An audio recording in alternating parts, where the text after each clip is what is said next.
What is up, rockers? Welcome back here to another Rise of Kingdoms content. I'm Shinchi42, your sponsored content creator. Yes, the creators of Rise of Kingdoms had sponsored our channel to create this video for you. So today we are going to cater to the request of Casey Margaret de Rojas.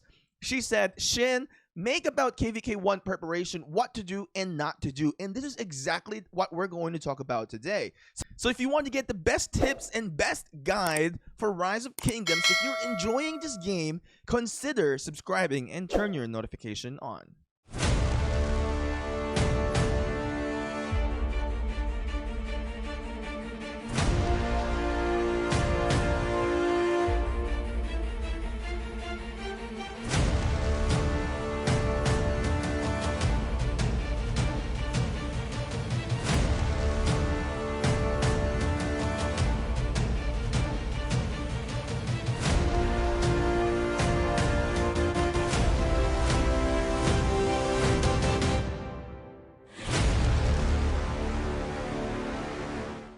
We're gonna talk about KvK preparations here today. So, number one that I want to give you guys an advice in here, as you guys are starting into the game, majority of you guys are probably not in the level of where we are currently.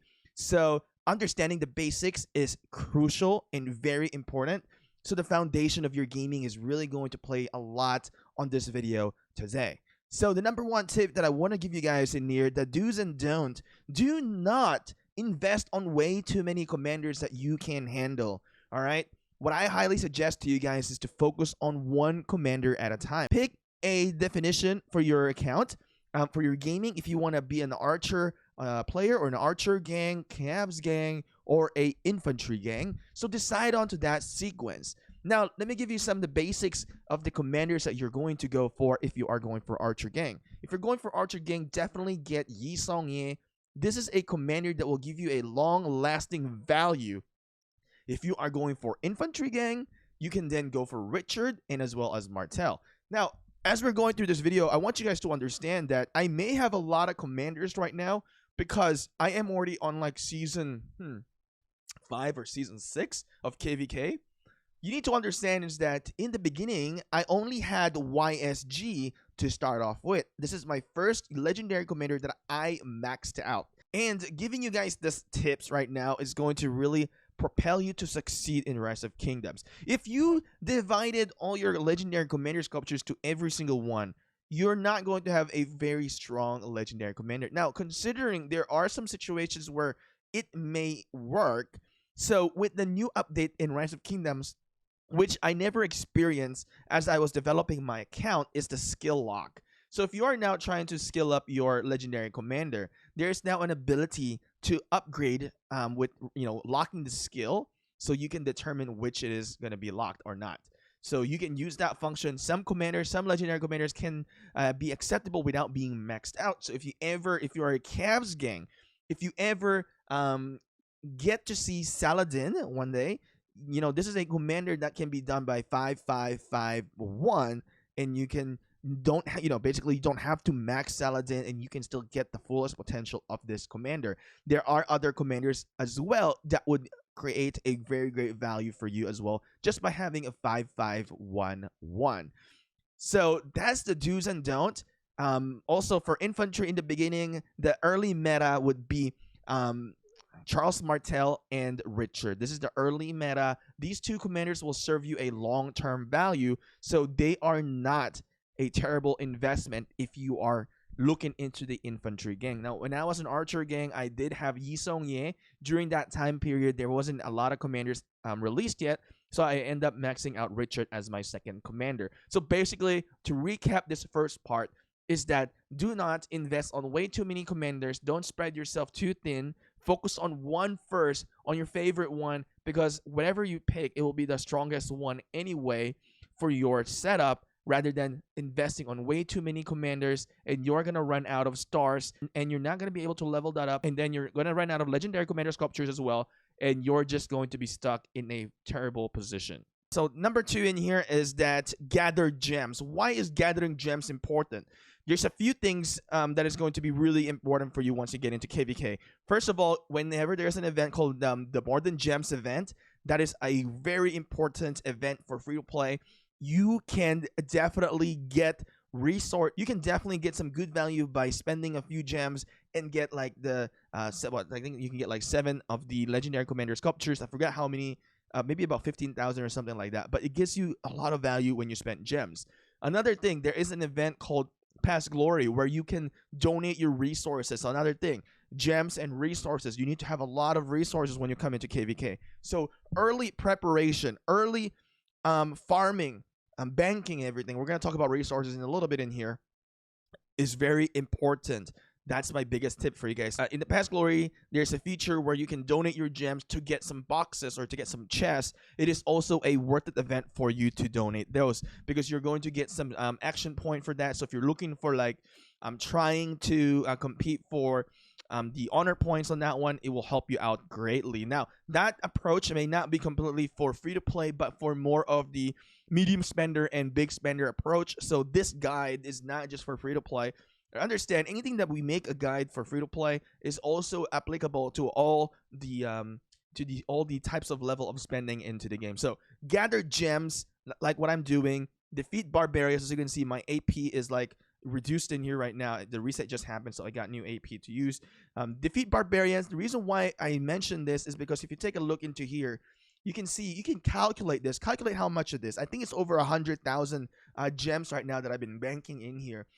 Majority of them I have defeated the barbarians, and then some of them from Ark of Osiris, and some of them I got from some other events, and of course I purchased the monthly gem supply as well. That helps me out to rank up all these gems. So gem is very important. All right, tip number, I think we're number 3 now.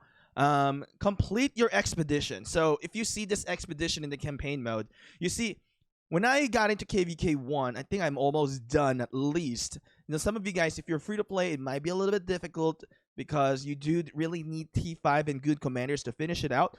But do as much as you can, get as far as you can, because this is like super important for your success as well. Because you can max out a legendary commander 8th of flight, and this is going to basically, the earlier you complete this task, if you're free to play, spender or not, the earlier you finish this task, it is going to help you out significantly. So as you can see, I'm going to purchase. You see, I have so much of the medals in here today because I've completed this such a long time ago, and I just go and raid this out.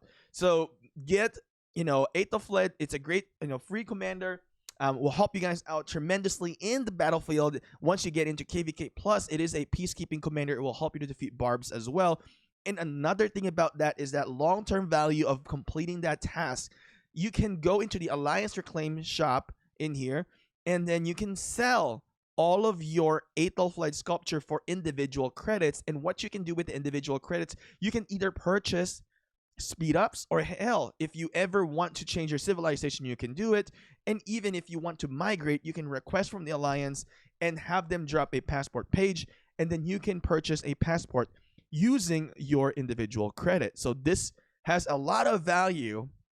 Doing it early, maxing out 8th of Lead. Honestly, in the beginning, as you first start into the game, if you're watching this, how many of you guys watching this in the very early stages of the game, do that right away. Get campaign as far as you can, because it's super important. Have a great value for long-term value. So that's pretty much it for the expedition in here today. All right, number 5, do's and don'ts. Number 5, I've talked about this in my previous videos on, like, basically getting T5. Get T5. You need T5 to fight in the battlefield. Majority of you guys, I know if you're free to play, it's going to be really hard. I mean, get T4, get a high-tech T4, but really the goal is getting T5. Now, to get T5, you do not need to max every single type of resource production that you have. You only need to basically max one specific type of building. Let's say there's multiples of it, like this hospital, there's 4. I only need to max one building to get, to get T5, okay? So if I have 4 of the farms, I only need 1 of them maxed out. But honestly, the hospital is very important. So I would work on all 4 as you work into getting T5 and getting into KvK, because you want to have high hospital capacity so that your troops will go into the hospital and they would not die. They would not perish. Your troops are not perishable goods. Well, technically they are. But we want to think about it in a way where like we're going to try to save them as much as we can. So watch my previous videos about T5. Definitely going to help you guys out. You do need max tech in here. Pretty much you need max economic technology to get into T5. And you don't need to unlock everything right away. Focus on your specialty. Let's say you will become an archer gang, focus on bowman. If you are an infantry gang, focus on the the infantry. If you are actually not bowman, but it'll be different on different civilization.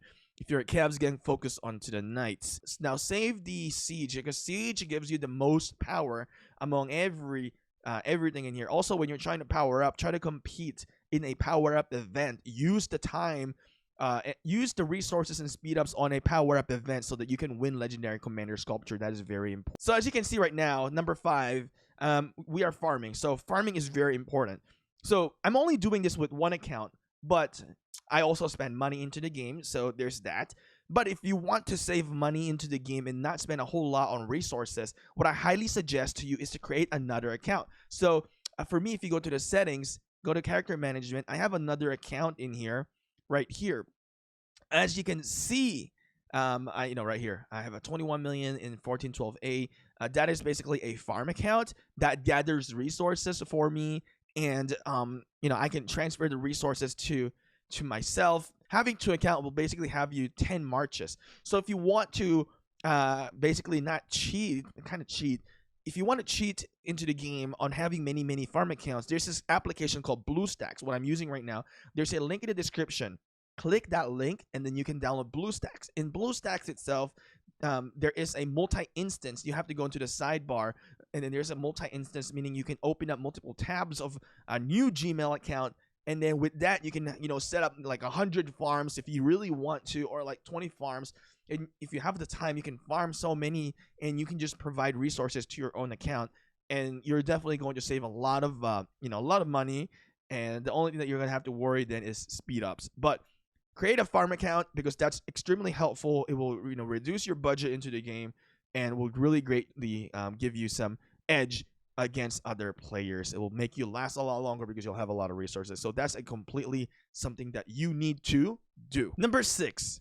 You gotta basically save your resources, tokens, and as well as speed ups. Why is this very important? When you go into a war, when you first start into the game, you might be like, oh, let me just use all my resources because I need to upgrade. I need to catch up on everybody. Yes, at some point it's true, but save your resource token. Don't use them all at once, because if you do get zeroed in KvK,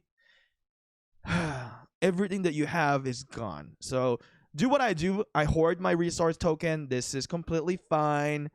Use them as needed. This is as needed only. So use them, and as well as speed ups. The reason why we want to save this up, because when you go to war, you're going to get depleted. All of these is going to get depleted, and you're going to need to have a backup. This is your bank. Okay. So, this is also my bank. There's going to be an event called Zenith of Power. So if you're trying to compete for Zenith of Power, this is going to be a continent competition, and then there is going to be you get really good rewards for the city skin. So bank up your training speed ups.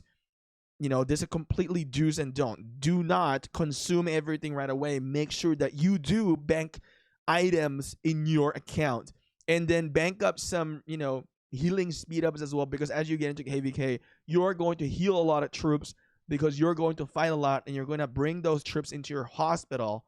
And of course, really, it's very important to have resources to maintain your fighting capability. If you don't have resources, you cannot fight. So make sure that in the early stage, as soon as you watch this video, start saving your tokens, and don't recklessly use them.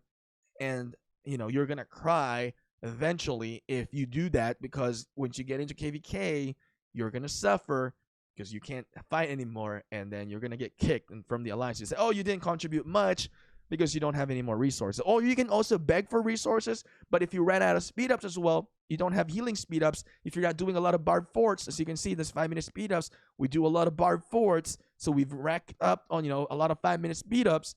If you don't do all these tasks, you're gonna suffer because you're not gonna be able to continue fighting a lot in KvK. You cannot contribute a lot. So play smart, be active, and that's the only thing that you can do to succeed. Now, another thing. This is a crucial tip. So that's why we're kind of putting on the end in here. So hopefully you guys are watching on the end. Some of the most important tips are right here now. So I think this is the number 7. Go to boost Peace Shield. I've seen in my time so many players getting zeroed, and hell, a lot of people in YouTube love to see people get zeroed. So don't be that guy that gets featured on YouTube and gets zeroed because you ran out of Peace Shield. Make sure that you have an ample amount of Peace Shield and set a timer on your phone. If you activate an 8-hour Peace Shield during war in KvK, do activate as well on your clock.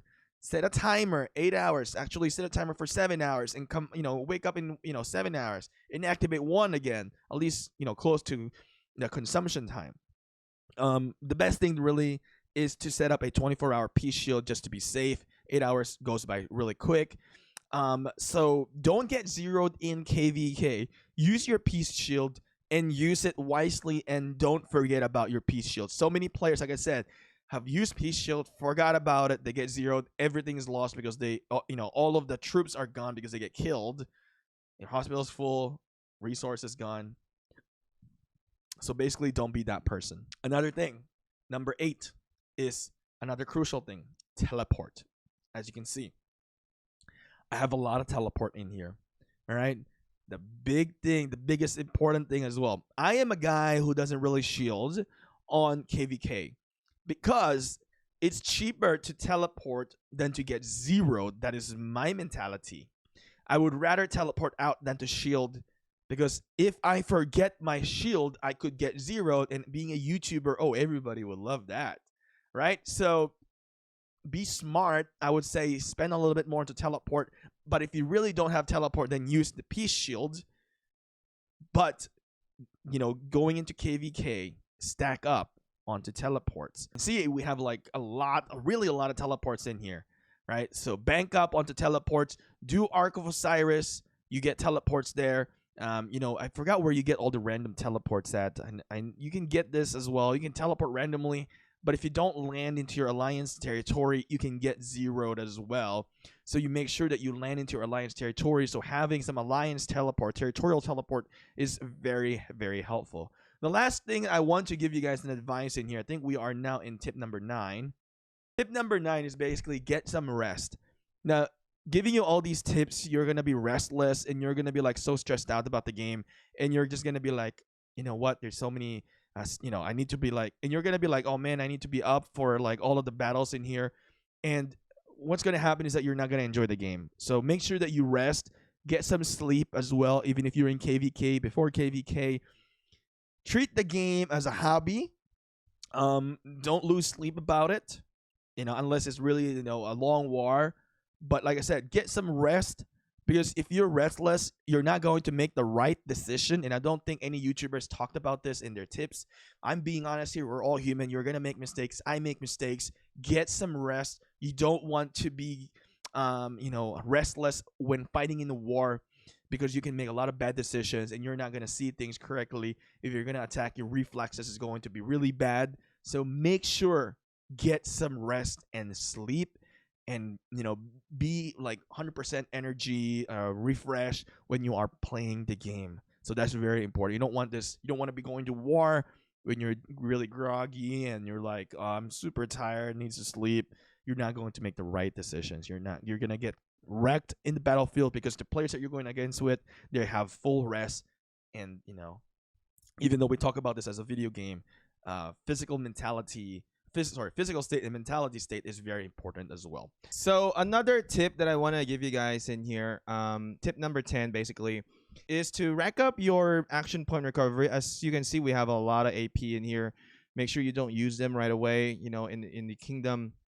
Once you get into KvK, you're going to defeat barbarians. If you want to survive in the honor all points, for the achievements, also to complete some tasks, you need to gain some honor points to get some rewards. So make sure you have an ample amount of speed ups, and use the speed up in KvK. Again, this is a crucial tip to give you guys having speed ups. As you can see, we have a lot of speed ups right now. So once we get into KvK, we're going to defeat barbs. Honestly, the barbs in KvK gives you a lot of rewards as well. So you know, there's always a benefit for that, right? Having a lot of action point recovery. So do that. Make sure you have a good reserves of energy, and you think you will succeed in KvK. I think with all these tips that we've given you, if you follow this, you're going to succeed. And of course, when you do fight, this is the last part. When you do fight with your team and follow your leadership's instructions, okay? And you will succeed. Besides that, rockers, as you get into KvK, just remember this: rockers never die. Anyway, thank you guys for watching. Hopefully this video was helpful. Don't forget to subscribe, like, share, and of course, turn your notification on. I will see you again next time.